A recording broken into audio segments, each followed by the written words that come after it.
गोविंद सिंग साहिबजी यांचे 2 लहान मुलं, एक 9 वर्षाचे आणि 7 वर्षाचे, हे जे 2 मुलं होते त्यांनी बलिदान दिले.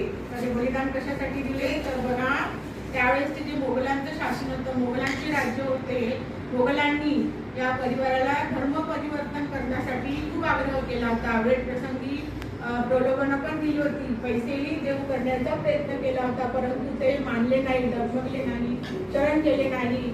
म्हणून श्री गुरु गोविंदजी यांच्या समोरच त्यांच्या 2 लहान मुलांना त्यांच्या समोरच भिंतीत गाडले होते आणि अशा प्रकारे ठार केले होते.